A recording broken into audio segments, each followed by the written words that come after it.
Uma boa noite a todos, meus amigos. Tudo bem a todos? Nós estamos iniciando, graças a Deus, mais um estudo pela Fraternidade Jesus Amigo, né? Já são as 20 horas, então nós vamos iniciar o nosso estudo. Por favor, à medida que alguém for entrando, por favor me fale se o áudio está ok, se o vídeo está ok, porque se não tiver, a gente tenta fazer algum ajustezinho aqui, beleza? Bom, antes da gente adentrar realmente para o estudo, nós vamos trazer alguns lembretes que a Fraternidade Jesus Amigo pede para que a gente passe. O primeiro lembrete é que todos nós possamos deixar ao lado um copo de água, que essa água ela vai ser fluidificada enquanto nós fazemos o nosso estudo.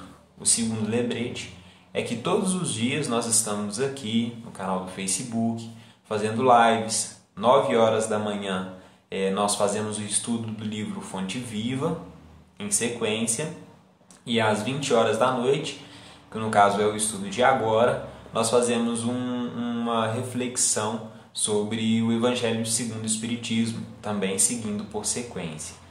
Um outro aviso é que o atendimento fraterno da nossa fraternidade ela está em funcionamento. Então, quem deseja, quem precisa desse atendimento, pode chamar a gente no direct, pode chamar a gente no Instagram, que vai ser atendido com muito amor e com muito carinho.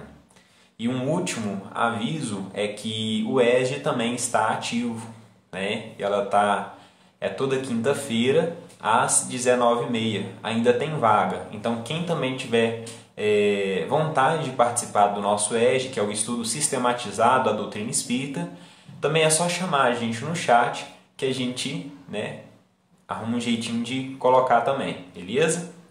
Bom, boa noite, Cleide, tudo bem? Boa noite, Felipe, tudo jóia com vocês? Então, antes da gente iniciar o nosso estudo, nós vamos então fazer uma prece inicial, para que a gente possa acalmar os nossos corações e elevar os nossos pensamentos ao mais alto. Querido Pai, de infinito amor, de infinita bondade, de infinita misericórdia, querido Mestre, amado, guia e modelo Jesus, queridos mentores do plano espiritual, queridos auxiliares do plano invisível, agradecemos a todos pela oportunidade de podermos estar reunidos mais uma noite envolto do Evangelho do Cristo. Amado Mestre Jesus, agradecemos pelo roteiro de luz que é o Teu Evangelho em nossas vidas. Nos ensina, Senhor, a interpretá-lo, a colocá-lo em prática em nossas vidas, para que nós possamos cada vez mais estar mais próximo de Ti. Nos ensina também, Senhor, a sermos instrumentos úteis da Tua bondade, do Teu amor, que nós possamos cada vez mais doarmos mais de nós ao nosso próximo. Esteja conosco não só hoje, não só agora, mas sempre. Que assim seja. Boa noite, Edson. Tudo bem? Então, gente, antes da gente adentrar para o tema, a gente realmente inicia com um sentimento de gratidão muito grande. Gratidão à casa que nos dá a oportunidade do estudo. Gratidão a todos os mentores do plano espiritual pelo auxílio que nos dá, não só no momento de agora, na hora da exposição, mas principalmente na elaboração do estudo. Gratidão também a todos os membros da equipe terrena dessa fraternidade, que a gente tem um carinho tão grande, que é a Fraternidade Jesus Amigo. Ela realmente tem nos auxiliado muito, e não só quem está aí do lado de lá ouvindo, mas também quem está do lado de cá elaborando as palestras, fazendo o estudo, que realmente tem sido um auxílio aos nossos corações. Tem dado muito força a todos nós a passarmos por essas adversidades que nós estamos encontrando nos dias de hoje. Então é com um sentimento de gratidão muito grande que a gente inicia o nosso estudo de hoje. Bom, o tema, como eu falei, a gente dá sequência ao Evangelho segundo o Espiritismo. E hoje o nosso tema é intitulado como Dar-se-á aquele que tem. Na verdade, essa instrução de um espírito intitulado como Espírito Amigo. Ela está no Evangelho segundo o Espiritismo, no capítulo 18, e ela vai desde os itens 13 até o item 15. O item 13 e o item 14 são dois versículos extraídos da Bíblia. O item 13 ele foi extraído do Evangelho de Mateus, no capítulo 13, que narra uma passagem onde é uma conversa de Jesus com os discípulos, e os discípulos perguntam para Jesus o porquê que ele falava tanto através de parábolas. O item 14 também é uma extração de um versículo da Bíblia, está no Evangelho de Marcos, no capítulo 4, e nesse item 14, Jesus, através desse diálogo, ele vem trazer para nós uma advertência, uma instrução, que é a seguinte: ao que tem será dado, e ao que não tem, mesmo o que tem, lhe será tirado. Então, baseando nesses dois itens, o item 13 e o item 14, que são dois versículos bíblicos, o Espírito Instrutor, que é intitulado como Espírito Amigo, nos traz uma belíssima instrução, que é o item 15, né?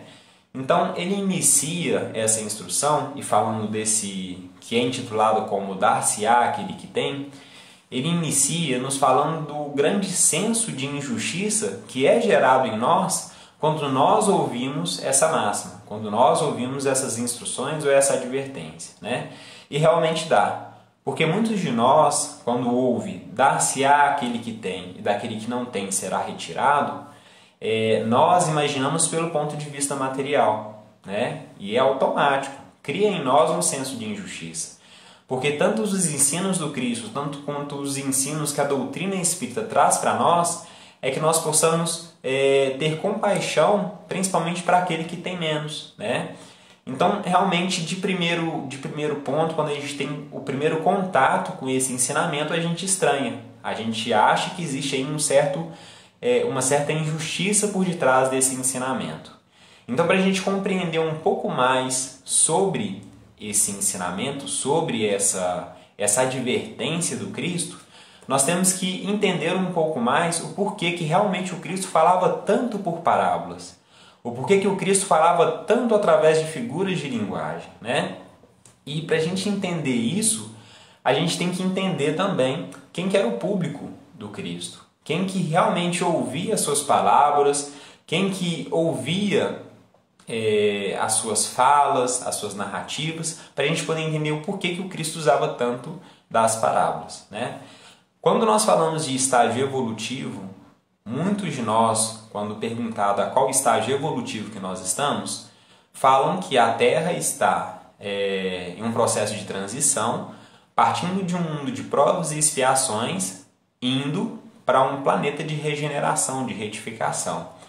Essa resposta, gente, não está errada não, tá? Nós realmente estamos passando por uma transformação. Nós estamos deixando para trás um planeta, a Terra está se transformando, deixando para trás um planeta de provas e expiações e partindo para um mundo de regeneração. Isso é verdade. Mas o que a gente tem que compreender é que, embora a Terra esteja nessa transformação, a nossa evolução é individual, né? O que eu estou querendo trazer com isso? É porque a gente tem que entender que, embora a Terra esteja hoje passando por essa transição, existe encarnado na Terra espíritos dos mais variados graus de evolução, né? Não é porque a Terra está em um planeta de provas e expiações que só vai ter espíritos encarnados no mesmo nível. Não, né? Existe aí uma diversidade muito grande de espíritos encarnados nos mais diversos níveis. Então nós vamos ver encarnados nos dias de hoje espíritos que estão tão apegados aos seus instintos que se aproximam da era primitiva. Espíritos que realmente passam por grandes provas e grandes expiações, até também espíritos que já vivem a regeneração, que já vivem a retificação íntima, até mesmo os espíritos missionários, que nem precisavam estar encarnados na Terra, mas pelo amor que têm a todos nós, pela caridade que eles desempenham a nós, eles encarnam justamente para poder nos auxiliar. E é assim hoje, e foi assim há 2000 anos atrás. Só que uma grande diferença de hoje para 2000 anos atrás é que há 2000 anos atrás estava encarnado junto a nós o grande instrutor, o sublime professor, o sublime instrutor da humanidade, o governador do planeta Terra estava encarnado entre nós para poder nos ensinar. Essa que é a grande diferença.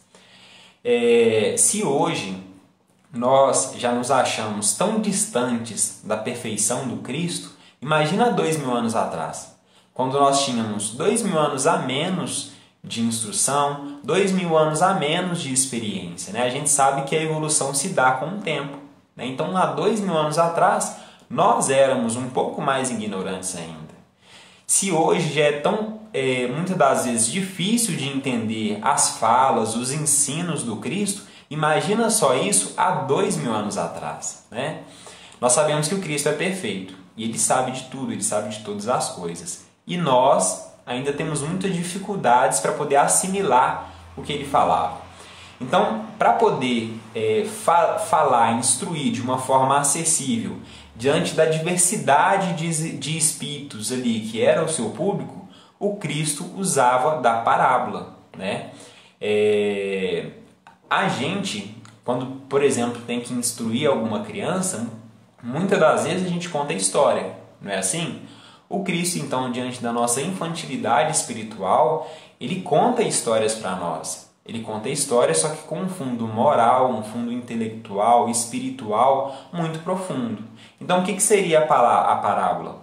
É uma história, uma narrativa com um fundo moral, com um fundo intelectual, com um fundo espiritual oculto. Né? Então, muitos vão ficar presos somente às palavras, mas muitos vão atentar para o conteúdo por detrás das palavras. Tanto é que Caibar Schutel, no livro Parábolas e Ensinos de Jesus, vem nos falar, vem assemelhar as parábolas a uma noz. Ou seja, aquele que fica preso somente às palavras externas, somente ao verniz exterior da fala, ele só tem acesso à casca. Aquele então que vai por detrás dos sentidos das palavras, eles têm acesso ao fruto. Então é o nosso objetivo aqui hoje ir atrás do significado, atrás do sentido dessa fala que o Cristo nos fala. Né? Nós não vamos ficar presos somente às palavras externas. Para a gente poder realmente compreender o que o Cristo queria nos falar, nós temos que ir por detrás desses significados, muitas das vezes ocultos. Né? Então, o primeiro ponto que a gente tem que fazer, o primeiro exercício que a gente tem que fazer para poder compreender e não achar que esse ensino do Cristo é, de certa forma, uma injustiça, nós temos que parar de olhar para essa advertência de uma forma material. Porque quando ele fala o seguinte, ao que tem será dado e ao que não tem, mesmo o que tem, lhe será tirado, a primeira coisa que a gente pensa são os recursos monetários. Então a gente pensa aquele homem muito rico e que será dado cada vez mais riquezas materiais para ele. E a gente também imagina aquela pessoa muito pobre, muito humilde, muito, sem recursos financeiros e que lhe será tirado esses recursos financeiros. E o primeiro ponto então é entender que o Cristo ele não vinha falar dessas questões materiais. Gente, o Cristo é o sublime instrutor. Será que ele ia encarnar entre nós, fazer todo esse esforço, toda a logística que foi necessária para encarnar entre nós, para falar de coisas materiais? É claro que não, né? Então, quando ele vem falar de conquistas e falar de perdas, ele queria falar de conquistas e perdas espirituais e morais. Ele não vinha falar de conquistas e perdas monetárias, de forma nenhuma, né?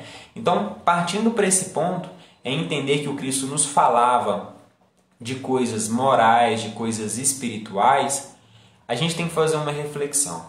Qual que será que é a verdadeira propriedade do Espírito, de nós, espíritos? Quem realmente é aquele que tem? Quem realmente é aquele que não tem? Né? Nós temos no capítulo 16, no item 9 do Evangelho segundo o Espiritismo, uma instrução de um espírito que tem o nome de Pascal. Ele vem nos falar da verdadeira propriedade do Espírito. E logo no começo da instrução, em uma frase bem curta, ele já nos faz um resumo do que seria a verdadeira propriedade do Espírito. Ele fala assim, ó: o homem só possui em plena propriedade aquilo que lhe é dado levar deste mundo. Ou seja, realmente só é meu, realmente só é bagagem, realmente só pertence ao Espírito aquilo que lhe é permitido levar para o plano espiritual. É um grande norte, né, para a gente poder começar a entender o que é realmente a verdadeira propriedade. Então vamos fazer uma reflexão. O dinheiro, os bens materiais, realmente pertence ao Espírito? Se a gente parar para pensar, não, né? Porque quando desencarnar, o dinheiro, os recursos materiais, essas posses, vão ficar tudo do lado de cá. Ele vai para o lado de lá sem nenhum centavo. Então não é verdadeira propriedade. A posição social. Será que a posição social realmente é propriedade verdadeira do Espírito? Eu fui rei, eu sou rei nessa encarnação. Será que quando eu desencarnar eu vou continuar sendo rei? A gente também vai ver que não, né? E a gente tem até um relato no Evangelho segundo o Espiritismo de uma rainha que desencarnou e chegando do lado de lá ela pensou que ia ser tratada igual uma rainha, né? E ia ser exaltada, e ela vê muito acima dela, na situação que ela se encontrava, pessoas que ela julgava ser muito inferior a ela, né? Então as posições sociais também não são a verdadeira bagagem, não são a verdadeira propriedade do Espírito. E agora uma coisa para poder fazer a gente refletir um pouco mais ainda. Será que a beleza, será que o corpo físico, eles realmente são verdadeiras propriedades do Espírito? Se bem que a gente, principalmente eu, beleza já me tem muito, né, gente? Mas imagina só o corpo físico então, falando no meu caso, porque beleza não tem. Falando do corpo físico, quando eu desencarnar, eu vou estar do lado de lá com o corpo físico? Não vou, né? Realmente o que pertence ao Espírito é o corpo perispiritual, aí sim. Mas o corpo físico, né, essa carne, o osso mesmo, também não pertence a mim. A gente vai ver que isso tudo é empréstimo, né? Nem o nosso próprio corpo físico, o nosso próprio instrumento de caminhada, né? Nosso próprio instrumento de trabalho durante a nossa encarnação, realmente não é propriedade verdadeira nossa, né? Então nós vamos começar a entender que a verdadeira propriedade do Espírito são os atributos morais, os atributos espirituais, os sentimentos, as experiências. Isso tudo sim é a verdadeira propriedade, né? Então nós vamos ver que aquele que tem é aquele que é rico dessas propriedades intangíveis, dessas propriedades que não são materiais. E aquele que nada tem é aquele que não tem essas propriedades. Então muitas das vezes nós vamos ver espíritos que foram riquíssimos, multimilionários em encarnações, mas que são os verdadeiros pobres, que nada têm, né? Então, a gente entendendo então quem que é aquele que realmente tem e quem que é aquele que não tem, como que nós fazemos para conquistar essas propriedades, essas verdadeiras propriedades do Espírito? Bom, nós temos na parábola do talento um profundo ensinamento que fala para nós como que nós vamos conquistar e quais são os instrumentos, quais são as ferramentas que nós temos à nossa disposição para conquistar essas verdadeiras propriedades. Nos conta a parábola do talento que havia um senhor e que esse senhor ia fazer uma viagem. Então, antes de fazer a viagem, ele escolhe 3 servos e para esses 3 servos ele distribui uma quantidade de talentos segundo a capacidade de cada um, tá? E lembrando que talento, na época, significava uma quantidade de denários. Denário era a moeda da época. E um denário era correspondente a um dia de trabalho.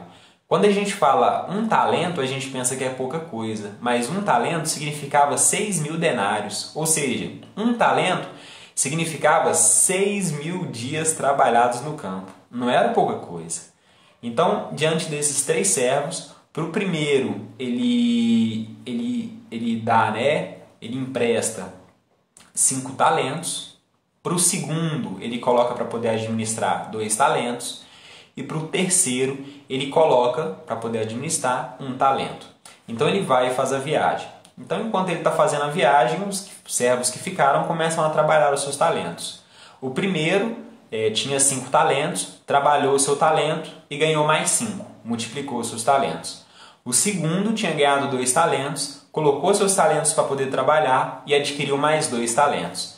O terceiro, gente, com medo, porque sabia que o Senhor, né, da parábola era um Senhor muito duro, muito severo, acabou, por medo, escondendo o seu talento debaixo da terra. O que ele pensou? Olha, eu não vou arriscar em perder o talento do meu Senhor, né? Então eu vou enterrar e quando ele voltar eu devolvo para ele. E é isso que acontece. Daí o servo volta, o Senhor volta para o acerto de conta e quando ele chega no primeiro, o primeiro fala, olha Senhor, você me deu 5 talentos, eu coloquei eles para trabalhar e ganhei mais 5. Toma os 10 talentos, que é do Senhor. E ele vira e fala para o primeiro servo, então, servo bom e fiel, soubes trabalhar no pouco e no muito eu te darei. O segundo também faz a mesma coisa, apresenta então 4 talentos, né, porque tinha 2, multiplicou, então agora tem 4. E o Senhor também fala a mesma coisa, servo bom e fiel, num pouco eu te confiei e no muito eu te confiarei. E quando chegou o terceiro, então, servo, entregou para ele um talento e falou, olha Senhor, eu sei que você é muito duro, você é muito nervoso, você é meio bravo, então por medo eu escondi o seu talento, mas toma aqui, você me deu um, eu estou te devolvendo um, né? Beleza. Só que o Senhor virou para ele e falou, servo mau e preguiçoso, se você sabia que eu sou duro, né? Por que você não colocou ao menos no banco? Porque no banco eu pelo menos ia recolher os juros, né? Eu não ia recolher um talento, eu ia recolher um talento mais os juros. Por que nem isso você não fez? E ele pega e ordena, tire então do que tem 1, né? E dá para o que tem 10. E na parábola, né, Jesus narra, ele fala, ao que tem será dado e ao que não tem, mesmo o que lhe tem, será tirado, né? Então, a gente vai ver aí... Ei, Fabiano, boa noite. A gente vai ver que essa parábola ela tem um grande ensinamento para nós entendermos a esse dar-se a aquele que tem, né? Para a gente poder compreender a parábola, porque também quando fala que deveria tirar daquele que não tem e dar para aquele que tem, mesmo até na parábola, nós também sentimos um certo senso de injustiça. Eu não sei se é só comigo, viu, gente, mas quando eu vi a primeira vez essa parábola, me deu sim um certo senso de injustiça. Então, para a gente poder compreender a parábola, nós temos que nos colocar dentro dela. Assim que a gente vai compreender ela melhor. Então, nos colocando dentro dessa parábola, nós vamos ver que o Senhor é uma imagem de Deus, né? O servo é uma imagem de nós mesmos, significa nós mesmos. Os talentos que o Senhor dá para aqueles servos, na verdade, são todas as ferramentas, todos os instrumentos que nós temos em nossa caminhada para poder trabalhar, né?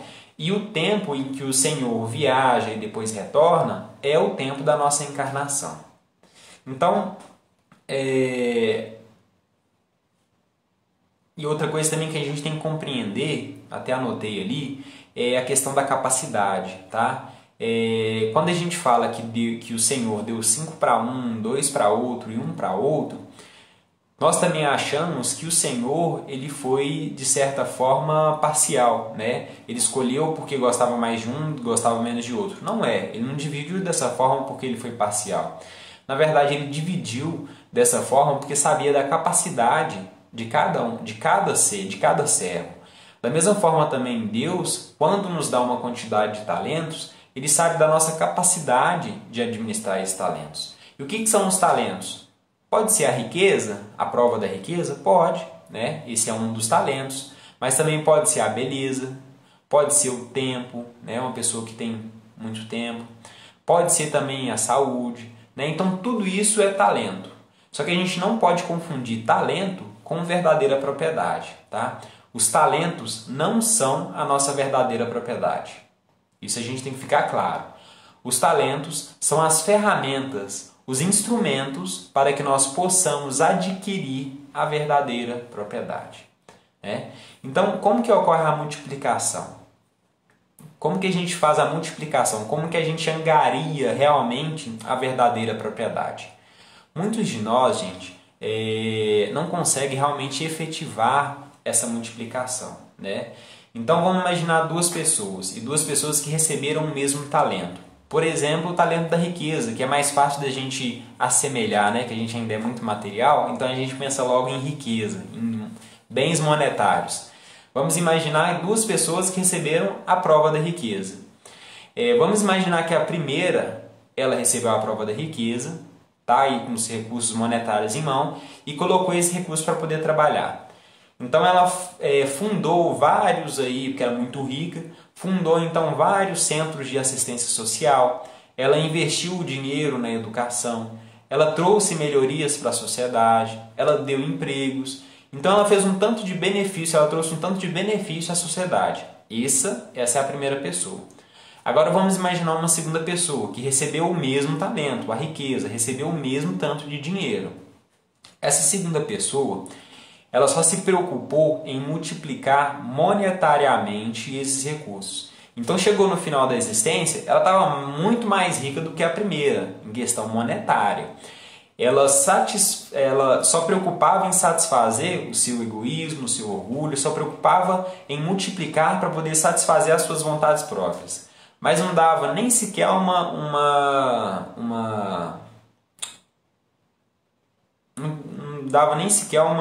fugiu a palavra, uma migalha para o outro, ela não fazia caridade de jeito nenhum com esse dinheiro. Qual das duas será então que realmente multiplicou? Qual das duas será que realmente angariou as verdadeira propriedade com esse talento? Para a gente poder tentar entender um pouco mais também, a gente vai trazer para um outro exemplo, né? Um outro exemplo um pouco menos material, que é o tempo.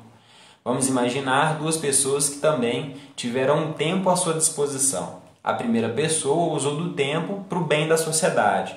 Então ajudou, auxiliou, se preocupou com o próximo, se doou para o próximo. E a segunda usou do tempo só para poder se satisfazer, para poder fazer as necessidades pessoais, né? E não se preocupou em usar desse tempo, momento nenhum, usar dele para o seu próximo. Qual dessas duas será que multiplicaram o talento do tempo, né? Então nós vamos ver que é aquele que utilizou desse talento, que utiliza desse talento para colocar em serviço do próximo. Assim é que nós vamos conquistar essas verdadeiras propriedades, né? Então nós vamos ver que realmente aquele que tem é aquele que conquistou, que angariou esses recursos imateriais invisíveis aos nossos olhos, mas que são a verdadeira propriedade do Espírito. Imagina só o tanto de gratidão que aquele Espírito que tem a prova da riqueza em mãos não angaria quando ele doa ao próximo, quando ele ajuda ao próximo, né? E aquele que doou, que só usou dos recursos para satisfazer a si mesmo? Ele pode até ter multiplicado, né? Ele pode até ter tido mais dinheiro ainda, mas o que ele vai levar para o lado de lá? Nada, né? Ao passo que o primeiro está levando a gratidão, está levando os bons sentimentos, o sorriso, né? Está levando coisas transcendentes ao material, né? Então nós temos que atentar à fala do Cristo, atentando então quem que realmente é o que tem e quem que é realmente o que não tem, né? Será então que aquele que tem é aquele que tem riqueza, tem beleza, tem tempo, tem tudo isso em mão? Será que realmente são esses? Pode ser, né? Depende. Se a pessoa realmente conseguir trabalhar esses recursos para poder angariar a verdadeira propriedade, vai ser sim aquele que tem. A gente tem que tomar cuidado também para não criticar, não apontar o recurso material, por exemplo, como sendo uma coisa ruim. Não é, gente. O dinheiro, os recursos materiais, eles são de certa forma neutros. Nós é que vamos dar o verdadeiro sentido para esses recursos, né? Então a gente vai ver que aqueles que têm todos esses recursos em mãos, mesmo que seja milionário, bilionário, mas que não angaria esses essas coisas transcendentes ao recurso material, realmente é aquele que nada tem. Olha, Luiz, mas como assim? Ele tem dinheiro, tem beleza, como é que ele não tem nada, né? Eu me lembro, gente, de um amigo meu me contando uma história do avô dele. O avô dele era esse pessoal do interior, sabe? Até já se encontra já no plano espiritual. Então ele era um senhor, um fazendeiro muito rico. Ele tinha muito dinheiro, tinha muitas posses, só que era daqueles que guardavam dinheiro só debaixo do colchão, né? Aqueles desconfiados. O pessoal de antigamente era mais desconfiado, né? Então ele só guardava dinheiro debaixo do colchão. E ele morava no interior da Bahia, né? Então ele não tinha muito, e era uma cidadezinha bem pequenininha, e a fazenda dele era distante da cidade, né? Do centro ali da cidade. Então ele praticamente quase que não ia no centro da cidade, porque tudo que ele precisava ele tinha na fazenda dele, né? Não tinha necessidade dele, ele ficava até meses sem ir no centro da cidade. Daí teve certa vez, né, que depois de vários meses sem ir para o centro da cidade, ele teve que ir para o centro da cidade. Então ele pegou o dinheiro que estava embaixo do colchão dele, esse caso é verdadeiro, viu, gente? Pegou o dinheiro que estava debaixo do colchão dele e foi para o centro da cidade. Fazer algumas compras, comprar umas sementes para poder plantar, né? Aí ele foi. Chegando lá, separou tudo, vou levar isso, vou levar aquilo outro. Aí foi pagar. Quando ele foi pagar, o comerciante virou para ele e falou: "Seu Zé, eu não aceito esse dinheiro, não." Aí ele estranhou, né? O pessoal meio ignorante. Antigamente o pessoal era muito ignorante, né? O avô dele. Falou assim: "Mas como assim? Eu não roubei esse dinheiro, não? Aqui, ó, é dinheiro, ó. Por que você não vai aceitar?" "Ô, seu Zé, é porque essa moeda já trocou tem mais de 6 meses que eu não pego ela." Gente, vocês acreditam? Ele tinha muito dinheiro debaixo do colchão, perdeu tudo. Ele correu para o banco para poder tentar trocar.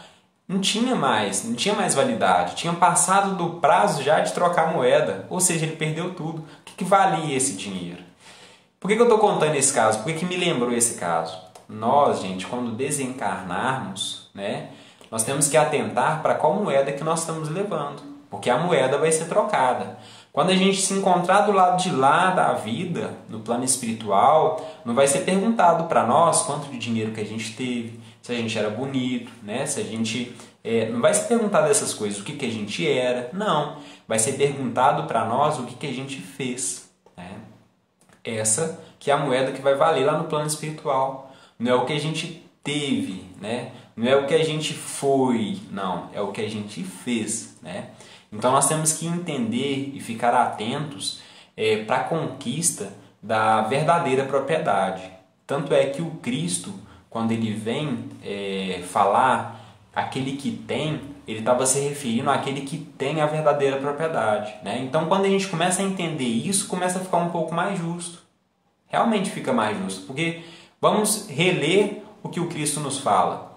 Ao que tem, lhe será dado, e ao que não tem, até mesmo o que tem lhe será tirado, né?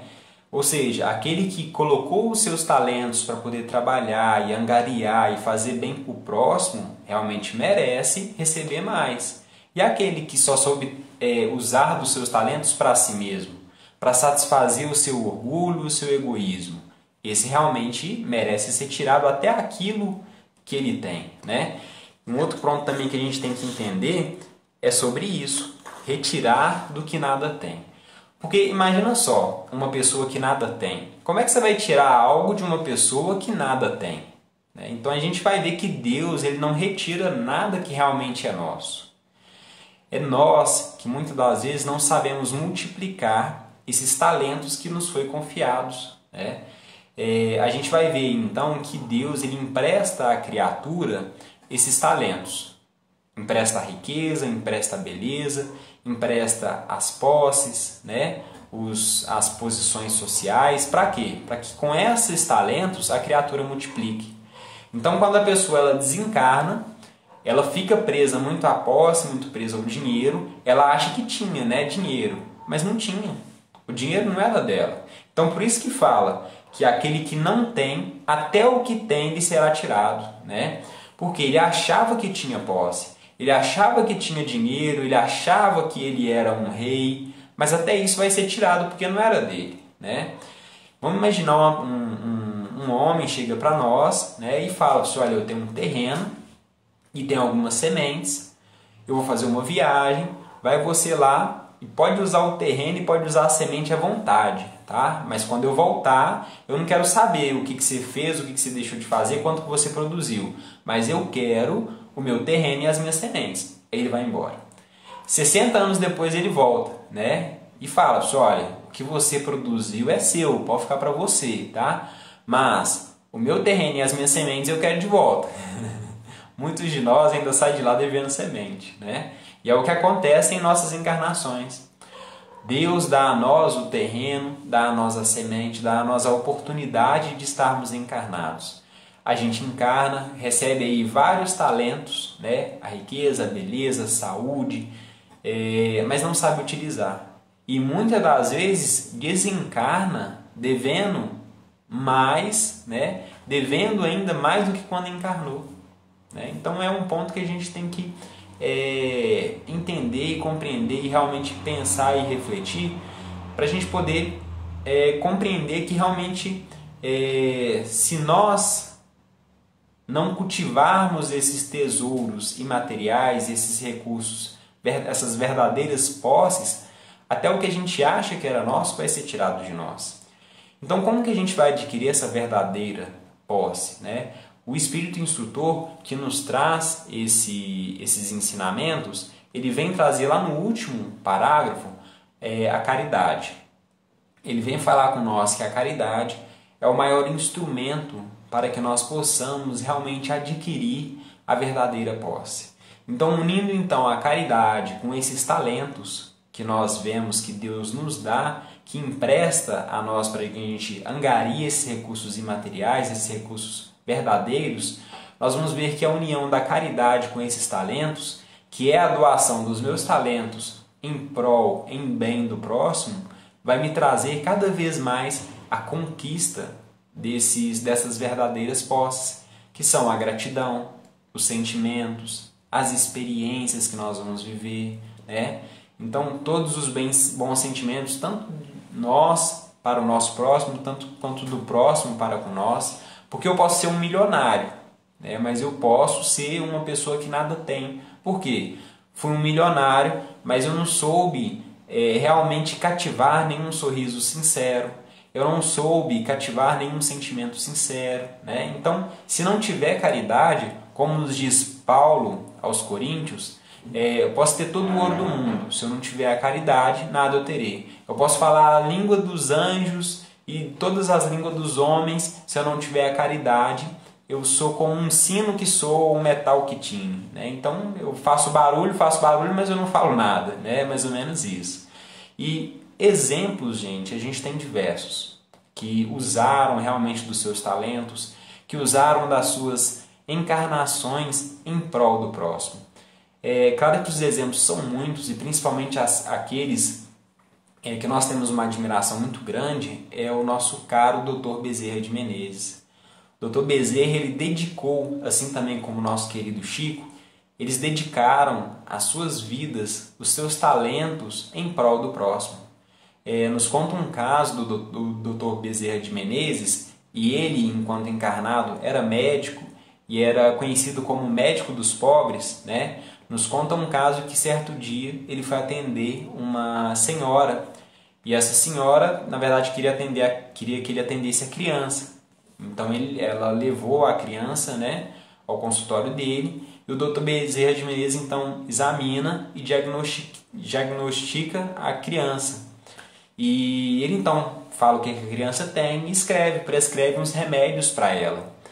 E ele entrega para ela. Aí ela começa a chorar. Aí o Dr. Bezerra, sem entender o que estava acontecendo, vira para ela e pergunta: minha filha, o que foi? O que você está chorando? Aí ela vira para ele e fala: doutor, eu não tenho dinheiro para poder comprar nenhum leite. Como é que eu vou comprar o remédio? Aí o Dr. Bezerra fica todo doído, né? Ele coloca a mão nos bolsos, tenta procurar alguma coisa. Ele já sabia que não tinha nada, mas ele coloca a mão nos bolsos, tenta procurar algo, puxa a gaveta, tenta procurar algo, não acha nada. Então ele começa a orar, ele começa a rogar a Jesus para que não deixasse aquela senhora saísse da sala dele naquela situação. E quando ele estava rogando a Jesus, ele viu um trem brilhando na mão dele. era o anel de formatura dele. Aí ele tirou o anel do dedo, entregou para a senhora e falou assim, olha, vai lá, vende esse anel e você vai conseguir comprar não só o remédio, vai conseguir comprar o leite, o alimento por muito tempo. Né? Olha que espírito, olha que doação. Isso que realmente é angariar recursos, a verdadeira propriedade, gente. Isso que é a verdadeira multiplicação dos talentos. É claro que quando a gente fala assim de espíritos tão grandiosos, fica parecendo que é impossível para nós fazermos isso. Mas muitas das vezes nós temos ao nosso lado exemplos e nós que não percebemos, né? Eu não gosto de contar muitos casos pessoais, não, mas quando é realmente para instruir, eu acho que vale a pena, né? Na empresa onde que eu trabalho, um dos trabalhos que a gente faz, o processamento de um dos materiais, esse material ele vem em caixa de papelão, né? Então ele vem numa caixa de papelão e ficou combinado lá com o pessoal da produção que eles iam juntar esse papelão, depois eles vendiam e repartiam para eles mesmos. Daí certa feita estava eu com um amigo nosso na rua e a gente observando, né, um amigo da empresa, e tinha uma senhora que ela estava catando esses recicláveis na rua. Então a gente pegou e foi, na verdade, intuído, né? Tanto ele quanto eu. Só, olha, vamos juntar o papelão e vamos dar para ela, porque ela depende disso. Isso daí está sendo um extra para o pessoal da produção, mas ela necessita realmente disso. Então vamos fazer isso? Vamos. Aí a gente reuniu todo mundo e tal, conversou. Daí a gente juntou todos os papelões, e realmente junta muito, e virou para ela e falou, sou fulana, nós juntamos para você. Gente, na hora que ela viu que a gente tinha juntado para ela, realmente é um sentimento que a gente não consegue expressar, mas é um sentimento muito positivo, é muito bom. E ela agradeceu e tal, e levou, e ficou combinado de toda semana que ela passaria lá, que ia ter lá o papelão para ela. E assim aconteceu na primeira semana, na segunda semana ela voltou, na terceira semana. Quando foi na quarta semana a gente não viu mais ela, né? Na quinta semana também não, e na outra semana não, né? E a gente achou aquilo estranho. Eu estava até pensando que alguém da produção às vezes falou alguma coisa para ela e às vezes magoou ela, né? E beleza. Aí a gente não estava na pandemia ainda, então a gente ia para casa espírita. E quando eu fui para casa espírita, quem estava lá? Ela, né? Uma das casas que eu frequento, ela é uma frequentadora assídua. Ela está lá todo dia, toda vez que tem reunião. E eu vendo ela, né? Lembrando então da situação, eu cheguei para ela e falei, sou fulana, por que você parou de ir?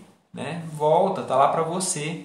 Aí ela virou para mim e falou, seu Luiz, eu não me sinto... Ela falou, na verdade, falou assim, ó, Luiz, quando vocês me chamaram para poder me dar aquele material, isso caiu como se fosse alguma coisa do céu, que eu tinha uma dívida para poder pagar naquela semana que eu não tinha ideia de como que eu ia pagar, né? Então, realmente foi Deus que colocou vocês no meu caminho, ajudou demais, muito obrigado.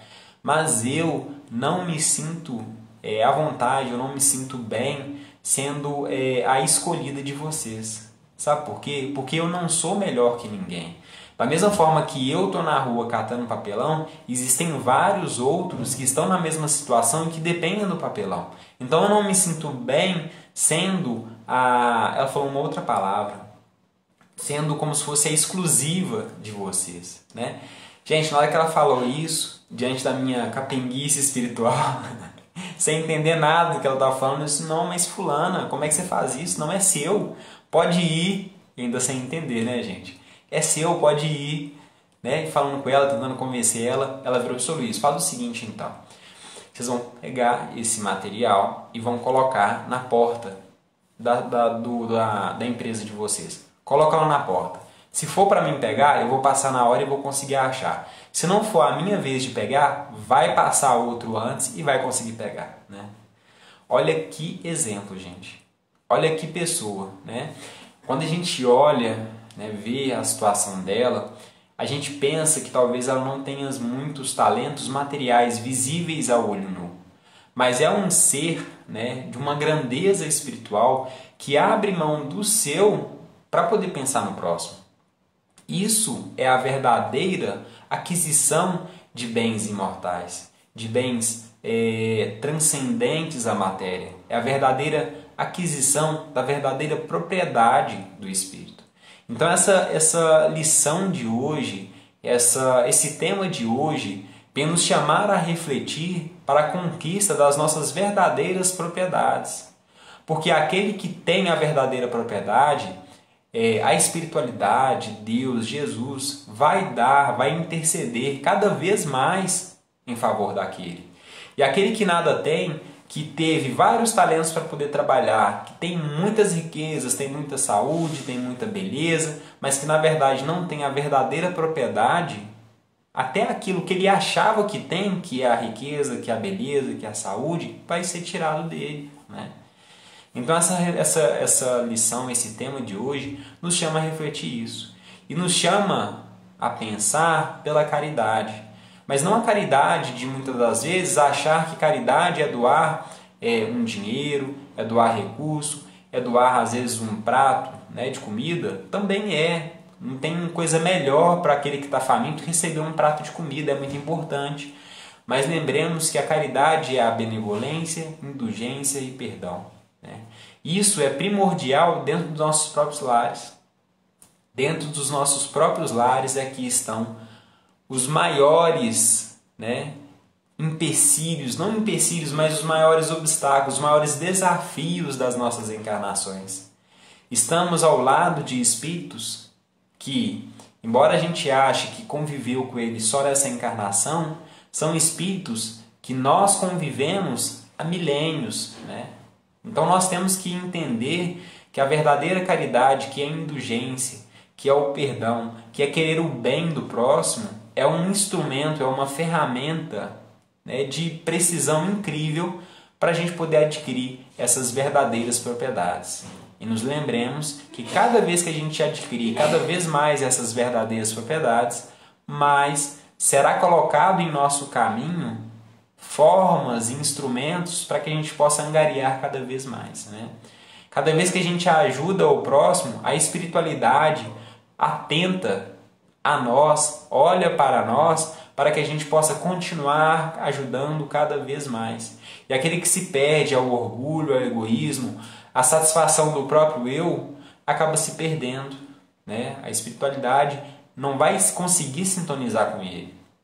Vai conseguir sintonizar espíritos não tão elevados, que também vão se preocupar com a satisfação própria. Por isso que aquele que tem, cada vez mais lhe será dado.